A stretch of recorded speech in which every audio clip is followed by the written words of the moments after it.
diam itu salah. Tapi kalau kita tidak punya pengakuan iman, lebih baik gak ngomong apa-apa. Kalau kita tidak biasa mulut kita mengaku firman, lebih baik jangan bicara sesuatu. Kenapa? Lawan kata firman itu bukanlah mengucapkan sesuatu yang bukan firman. Gak ada jalur tengah. Antara kita mengakui firman dan mengakui iman, atau mulut kita itu pasti akan melukai dan meruntuhkan. Itu gak ada jalan tengah. Makanya saya gak berani tiap pagi itu bangun tidur langsung mandi. Saya serahkan lidah saya dulu. Saya berbahasa roh dulu 40 menit. Itu kan output. Saya berbahasa lidah. Lalu setelah itu langsung saya lari. Bangun tidur. Saya bangkit dari ranjang 40 menit kemudian langsung pergi ke ruang studi saya. Saya buka Alkitab saya. Input. Saya masukkan semua firman. Saya gak berani lidah saya keliaran.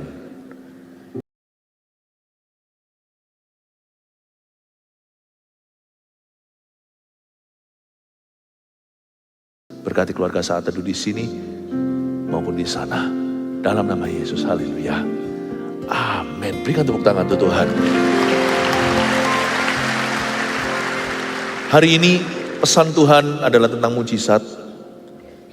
Kenapa saya bicara tentang topik ini? Bukan karena saya gila mujizat, tapi karena saya ekstra merasakan sangat amat terbeban untuk mereka yang dalam pergumulan, mereka yang stuck dalam permasalahan, dan juga orang-orang sakit khususnya.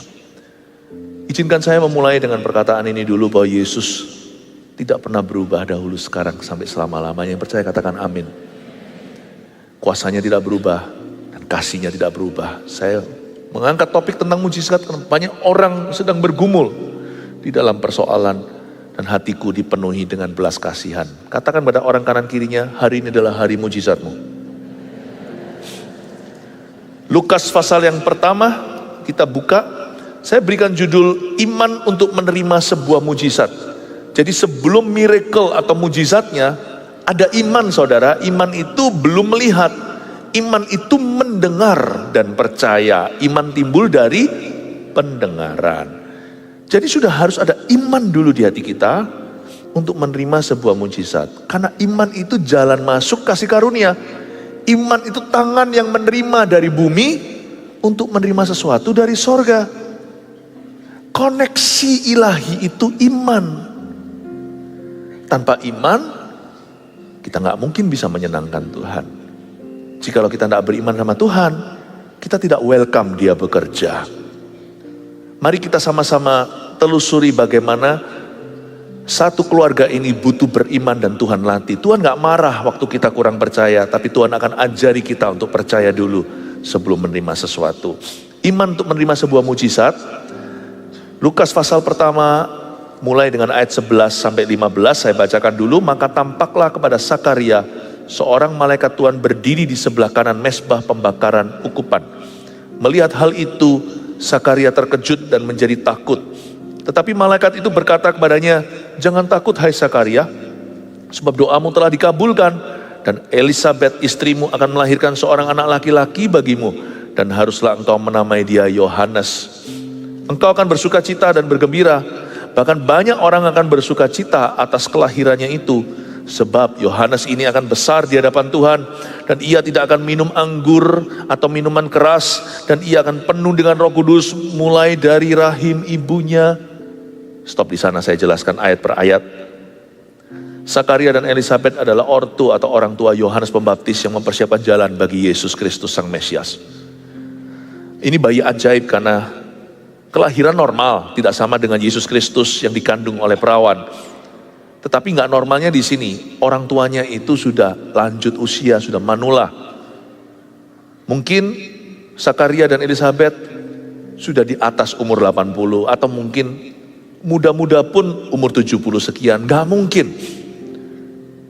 Itu adalah kehamilan berbahaya. Hamil aja tidak possible, tidak bisa. Maka ayat 11 begini ceritanya. Maka tampaklah kepada Sakaria seorang malaikat Tuhan berdiri di sebelah kanan mezbah pembakaran ukupan. Mezbah pembakaran ukupan itu adalah mezbah doa. Zaman dulu kan belum ada Roh Kudus dicurahkan. Jadi doa mereka itu ke bait Allah Hadirat Allah nggak kemana-mana. Setelah Yesus mati di kayu salibnya, barulah robek dari atas ke bawah tirai bait suci itu. Dengan kata lain secara simbolis, sekarang Roh Kudus dicurahkan ke atas semua manusia, asal kita haus dan percaya. Tapi zaman dulu, hanya di Yerusalem doang, hanya di bait suci yang ditentukan. Dan Zakaria dapat giliran untuk masuk ke sana mempersembahkan doa umat. Dan ketika dia sedang membawa mezbah ukupan, membawa pembakaran ukupan itu, tiba-tiba malaikat Tuhan berdiri di sebelah kanan mezbahnya. Ada penampakan. Gak perlu kita itu mengalami pengalaman supranatural dulu untuk mengalami sesuatu yang supra alami. Tidak perlu, kadang-kadang iman itu sangat alami. Only believe, percaya saja. Tetapi ini kasus khusus. Malaikat itu berdiri. Siapa bilang kalau malaikat menampakkan diri kita pasti percaya? Buktinya Zakaria sampai bisu kok. Kalau Tuhan sekarang muncul di depanku, aku tahu mujizat akan terjadi. Nggak tentu. Kalau kita nggak bisa percaya dengan firman sederhana, jikalau 2 atau 3 orang berkumpul dalam nama aku ada di situ. Dan apapun yang mereka doakan, jikalau mereka sepakat, Bapa akan mengabulkan apapun yang sesuai firman Allah. Mengabulkan doa itu berarti doa itu dari sisi kita. Nggak tentu Tuhan yang memberi idenya. Berarti proposal dari dunia. Makanya namanya dikabulkan. Kita nggak usah begini loh. Apa ini kehendak Tuhan atau enggak ya? Mau enggak? Udah tanya. Itu aja cukup tanya. Mau enggak? Kecuali kalau kita mau istri orang. Karena ada ayat berkata Tuhan melarang perzinahan. Kalau kita mau mencuri, ada tertulis jangan mencuri. Kalau kita minta pembalasan, kita ingin membunuh seseorang atau membunuh karakternya, Tuhan habisi aja orang itu. Tidak sesuai firman. 2-3 orang berkumpul, 2 juta, 3 juta pun Tuhan tidak akan kabulkan. Karena Tuhan tidak akan memberikan kepada kita kalajengking. Tuhan tidak akan memberikan kepada anak-anaknya sesuatu yang melanggar firman-Nya. Karena itu pasti buruk bagi kita dan dampaknya merusak. Tapi kadang-kadang kita baca Alkitab aja kita nggak mantap. Kita merasa ya ini kan di Alkitab. Apakah ini berlaku untuk aku? Iman itu harus bulat. Sana mau nggak? Tanya. Ya Tuhan, ini dalam firman. Aku tahu ini ada janjimu. Misalnya sembuh. Misalnya pertolongannya. Misalnya ketabahan dan kekuatan ketika mengalami permasalahan. Misalnya bagi orang yang berkabung diberikan penghiburan karena Tuhanlah gembala saat lembah kekelaman. Lembah maut pun Tuhan di sana. Kalau kita baca dan itu jelas-jelas firman Allah. Sekalipun kita nggak ngalami penampakan apa-apa, tidak ada sesuatu yang istimewa, tidak ada nabi yang datang tumpang tangan atau dari ribuan orang atau puluhan ribu tiba-tiba ditunjuk satu. Hai kamu Henry, wow. Henry siapa? Henry Wijaya. Wah, disebut juga nomor teleponnya. Wah, sensasional. Lalu diberitahukan nanti akan apa, hidupmu akan seperti apa. Persis sesuai dengan kebutuhan. Dan yang selama ini dia doakan. Gak semua orang seheboh itu masalahnya. Makanya cerita ini lucu. Zakaria mengalami sesuatu yang sangat-sangat di luar biasanya. Dia tidak percaya. Tidak ada garansi kalau Tuhan sekarang muncul di depan Anda, muka dengan muka, Anda akan percaya kepadanya. Karena itu kalau Anda lihat di dalam Alkitab ada sebuah janji Tuhan. Dan Anda ingin itu terjadi dalam hidupmu.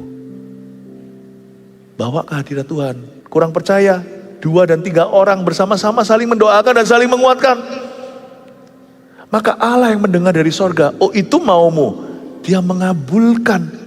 Memang pengabulan doa tidak selalu sesuai ekspektasi kita. Tapi doa itu so pasti dijawab. Pakai sedikit bahasa Sulawesi. Pasti akan dijawabnya. Kadang-kadang dijawabnya tidak seperti yang kita duga. Juga tidak sesuai dengan kurun waktu yang kita inginkan. Tetapi pasti dijawab sama Tuhan. Coba katakan kiri kanan.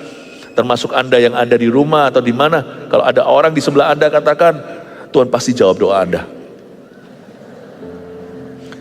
Ayat 12, melihat hal itu terkejut dan menjadi takut si Zakaria itu. Tetapi malaikat itu berkata kepadanya, ayat 13, jangan takut hai Zakaria, sebab doamu telah dikabulkan. Mereka minta anak. Dan Elisabeth istrimu akan melahirkan seorang anak laki-laki bagimu. Dan haruslah engkau menamai dia Yohanes. Engkau akan bersuka cita dan bergembira. Bahkan banyak orang akan bersuka cita atas kelahirannya itu. Sebab ia akan besar di hadapan Tuhan. Dan ia tidak akan minum anggur atau minuman keras. Dan ia akan penuh dengan Roh Kudus mulai dari rahim ibunya. Ayat 15 memang seperti sebuah perintah dari Tuhan untuk sang orok bayi. Anak atau bocah itu nanti kalau besar tidak boleh minum anggur atau minuman keras. Seperti Simpson, rambutnya nggak boleh dipotong. Kita nggak usah aneh-aneh. Kalau nggak ada sesuatu yang sangat jelas alasannya, janganlah kita merasa-rasa. Hati-hati dengan jebakan ngeroh yang tidak perlu. Kita itu harus sound mind, tertib pikiran. Penuh Roh Kudus itu tetap harus bijaksana. Tapi saya coba artikan ayat 15. Mengapa kok ada peringatan keras bagi anak ini? Karena anak ini memang punya tugas khusus. Gak lucu kalau dia minuman keras dan dia belum bisa mengendalikan diri, lalu datang tiba waktunya untuk dia menyerukan Yesus. Nanti ngocehnya ngawur. Karena dialah suara yang berseru-seru di padang gurun. Kalau kebanyakan alkohol, nanti anak muda ini ketika waktunya dipakai oleh Allah, bisa-bisa nanti berita yang disampaikan keluar dari mulut orang mabuk. Jadi ada alasan ya. Tetapi selain itu memang tugasnya dia itu luar biasa. Yohanes Pembaptis itu bukan orang biasa. Dia mempersiapkan jalan untuk Mesias. Dialah nabi terakhir perjanjian lama, nabi pertama perjanjian baru. Hanya ada satu orang di dua air, lama dan baru, dia pernah hidup di situ, di tengah-tengah persis. Jadi nggak bisa ditiru lagi ayat ini. Tetapi dari sini saya menemukan satu kesimpulan ayat 15. Dan ia akan penuh dengan Roh Kudus mulai dari rahim ibunya. Tahukah, mujizat Tuhan itu ada tanggung jawab di dalamnya.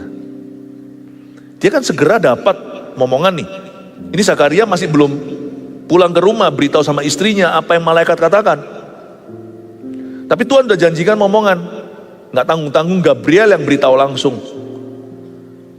Dan Zakaria diberitahu kalau kamu dikasih mujizat ini, kamu harus menerimanya dengan penuh pertanggungjawaban. Mujizat Allah itu bukan magic show. Sebentar Anda lihat, sebentar muncul di depan. Ada di depan mata Anda, lalu menghilang. Mujizat Tuhan itu adalah untuk melengkapi kehidupan kita. Amin, Bapak Ibu Saudara. Dan mujizat Tuhan itu penuh pertanggungjawaban. Saya jadi ingat satu raja namanya Hizkia.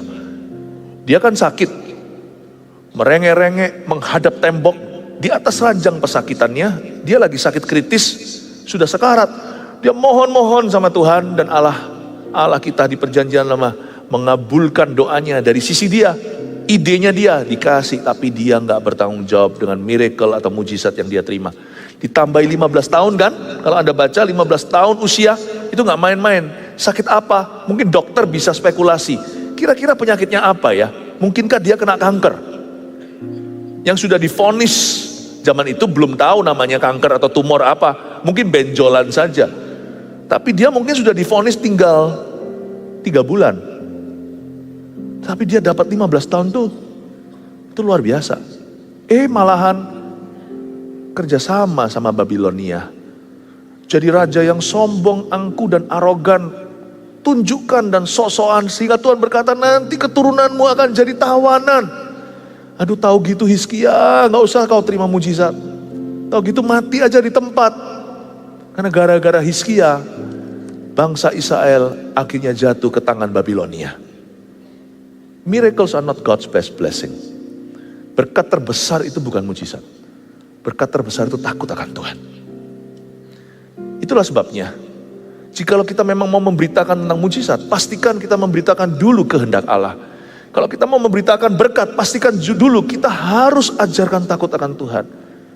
Kerinduan saya hari ini adalah hidupmu mengalami breakthrough atau mengalami terobosan.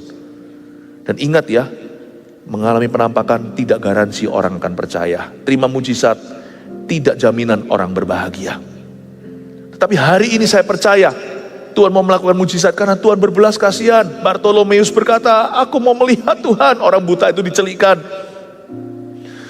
Marta dan Maria nangis-nangis minta Lazarus dibangkitkan. Padahal kalau Lazarus mati ya masuk ke sorga kan, dia percaya Yesus. Tapi Tuhan tetap masih tergerak hatinya dan berkata, Lazarus keluarlah. Lalu kubur itu kosong, dia keluar dengan kain kafan. Tuhan kita itu suka ngefur. Nggak tahu bahasa apa itu ya ngefur ya, waktu saya kecil. Ngefur itu artinya suka ngalah sama kita. Padahal nggak tentu itu idenya, tapi Tuhan kabulkan kalau memang kita itu mau. Asal yang kita maui, yang kita inginkan itu bukan sesuatu yang melanggar firman. Kenali sifat Bapamu di sorga yang tidak memberi batu. Kalau kita tuh mau, itu ada dalam firman. Allah kita itu gampang luluh, sungguh. Tidak perlu memanipulasi dia. Kalau engkau memberiku mujizat, aku akan pelayanan. Jikalau engkau menyembuhkan aku akan memberitakan Injil ke seluruh dunia. Nggak usah. Sifat Tuhan tuh nggak gitu. Dan Tuhan tuh maha tahu. Kadang-kadang dia tahu kok janji-janji gitu itu. Karena sekarang kita terhimpit masalah. Karena kita kepepet. Tapi Tuhan tahu kalau nanti kita fine-fine saja. Seperti 9 orang kusta, kita cenderung lupa. Tuhan maha tahu bahwa itu semuanya hanyalah janji palsu saja. Kalau kita datang ke Tuhan itu cukup percaya. Tuhan, aku percaya. Rendah hati, mintalah maka akan diberikan kepadamu. Carilah engkau akan mendapat, ketuklah pintu akan dibukakan. Cukup kita itu datang itu minta dengan rendah hati, gak usah ada embel-embelnya. Gak perlu Yesus plus-plus. Selalu netto, Tuhan itu selalu net. Datang ke Tuhan berkata, Tuhan aku butuh ini. Kalau memang ada dosa yang kau sadari, kita minta ampun sama Tuhan. Please ampuni. Dan Tuhan itu maha kasih. Mana lebih mudah berkata, engkau ku ampuni atau hai lumpuh berjalanlah. Tuhan bisa melakukan kedua-duanya saat mengampunimu. Mujizat bisa terjadi. Cukup Anda percaya. Only believe. Pegang kata-katanya. Saya ajari kepada keluarga Saat Teduh Bersama dan GMS Makassar, di mana sekarang kita lagi STB di sini. Jemaat terkasih, keluargaku dalam Kristus, beranilah minta sama Tuhan. Dia gak keberatan kok. Tuhanmu gak akan bangkrut memberimu semua mujizat yang kau perlukan hari ini. Tuhan itu murah hati, itu sifat yang tidak bisa disangkali. Roh Kudus akan memenuhi dia sejak di rahim. Kita tahu bahwa anak ini adalah anak pemberian. Jikalau hari ini Anda juga telah divonis mandul, tidak bisa punya anak. Entah masalah itu ada di laki-laki atau perempuannya atau dua-dua. Itu pun Tuhan bisa buka. Dia adalah Allahnya Sarah, belum berubah. Dia Allahnya Zakaria, tidak pernah berubah juga. Haleluya, kasih tepuk tangan untuk Tuhan. Sekarang coba kita telusuri apa yang salah dengan Zakaria kok dia jadi bisu, oke? Kita sekarang baca di ayat 18, lompat 18 sampai 20. Lalu kata Zakaria kepada malaikat itu, bagaimanakah aku tahu bahwa hal ini akan terjadi? Sebab aku sudah tua dan istriku sudah lanjut umurnya. Berhenti di sana, ini dia yang salah. Zakaria ngomong begini, responnya bukan ya Tuhan, aku percaya, atau Tuhan, aku percaya, bantulah aku yang kurang percaya. Nah gitu pasti diterima dengan baik oleh malaikat. Tapi enggak. Dia salah ngomong. Tapi salah bicaranya bukanlah tanpa ketidaksengajaan. Sebab apa yang di mulut orang itu di hati orang. Memang Zakaria kelihatannya imam. Enggak garansi kalau orang itu pendeta, dia beriman. Enggak tentu. Iman itu bukan di dada pendeta. Pendeta atau bukan, iman itu di dada, di hati orang yang seperti anak kecil di hadapan Allah. Ini imam, bahkan imam besar. Tapi kok begitu ya respon hatinya? Lalu kata Zakaria, bagaimana aku tahu? Bagaimana aku tahu? Ayo yakinkan aku. Diberitahu sekali nggak cukup. Bagaimana aku tahu bahwa hal ini akan terjadi? Lalu dia cetuskan di situ alasannya tidak percaya. Yang mana masuk akal loh ya. Sebab aku sudah tua. Aku udah umur 70, 80 dan istriku sudah lanjut umurnya, udah menopause segala. Masuk akal.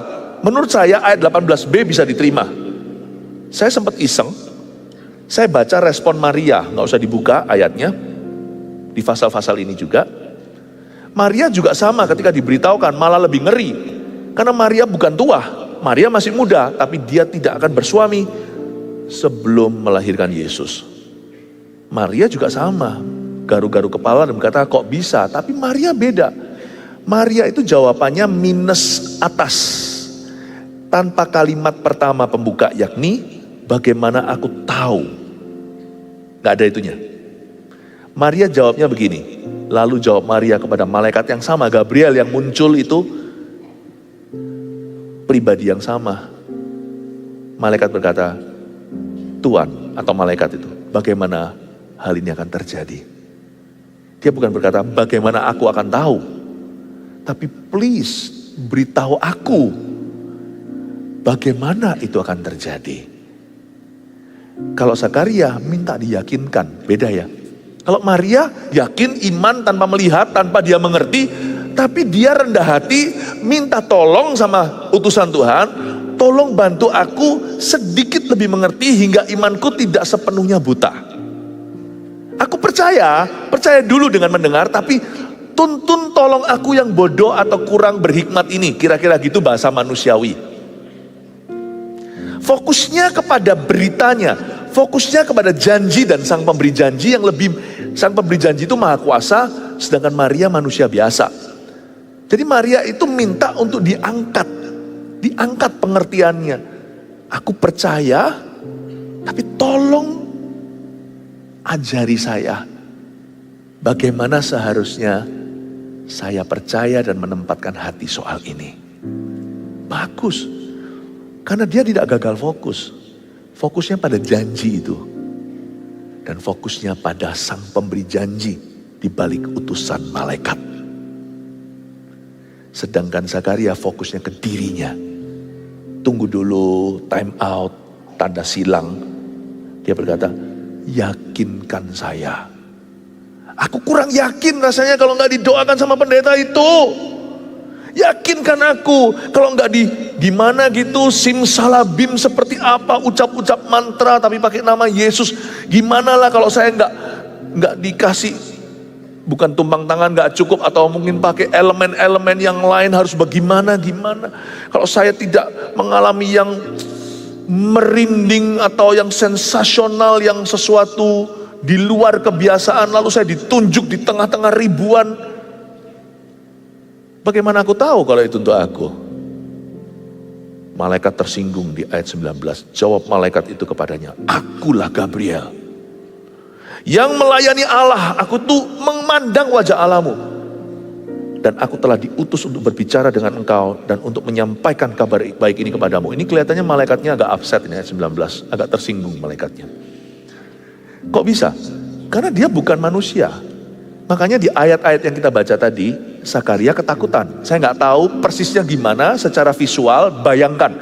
Bisa jadi tiba-tiba malaikatnya muncul tuh terang, atau dia lagi ngawang, atau dia lagi terbang. Di samping mesbah itu mungkin ada sayapnya. Mungkin setelah itu, pastilah nggak mungkin Zakaria salah mengerti bahwa itu malaikat. Karena jelas-jelas dia melihat malaikat. Dan Gabriel berkata, aku ini Gabriel, kamu kurang yakin? Ini gak cukup meyakinkan kamu. Akulah Gabriel dan aku melayani Allah. Tiap hari aku, tiap detik itu memandang wajah Tuhan kita. Dan aku telah diutus berbicara dengan engkau untuk menyampaikan kabar baik ini kepadamu. Ayat 20, tidak pakai basa-basi, tidak ada babibu, langsung keputusan. Saya nggak tahu apakah disuruh Tuhan, tapi malaikat sendiri ngambil keputusan, dan Tuhan itu selalu setia pada utusannya, apalagi anak-anaknya. Kalau malaikat aja dibela, apalagi orang-orang Kristen yang takut akan Tuhan. Sesungguhnya engkau akan menjadi bisu dan tidak dapat berkata-kata sampai kepada hari di mana semuanya ini terjadi, karena engkau tidak percaya akan perkataanku yang akan nyata kebenarannya pada waktunya. Malaikat tidak murka, murka itu milik Allah, tapi malaikat merasa, kamu lebih baik bisu deh. Ini kelihatannya dikutuk ya, bukan, ini berkat. Jikalau mulut kita tidak bisa sepakat dengan Tuhan, mending jangan ngomong apa-apa. Disinilah pepatah silence is golden sangat berguna. Kalau ada orang salah kita nggak memberitahunya, apalagi kalau itu di bawah bimbingan kita. Nah itu silence bukan golden, silence is a curse. Itu berarti diam bukan emas, diam adalah kutukan. Bagaimana kita bisa mengaku cinta orang itu kalau dia kejegur sungai kita diam aja. Di depan ada batu tersandung, sebelum terantuk kakinya kita tidak peringatkan.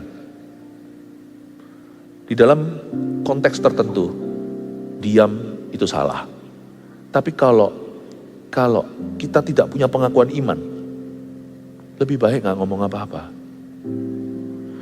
Kalau kita tidak biasa mulut kita mengaku firman, lebih baik jangan bicara sesuatu. Kenapa? Lawan kata firman itu bukanlah mengucapkan sesuatu yang bukan firman. Gak ada jalur tengah.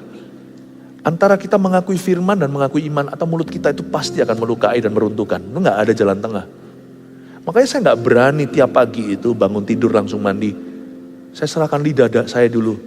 Saya berbahasa roh dulu 40 menit. Itu kan output, saya berbahasa lidah. Lalu setelah itu langsung saya lari, bangun tidur. Saya bangkit dari ranjang 40 menit kemudian langsung pergi ke ruang studi saya. Saya buka Alkitab saya, input, saya masukkan semua firman.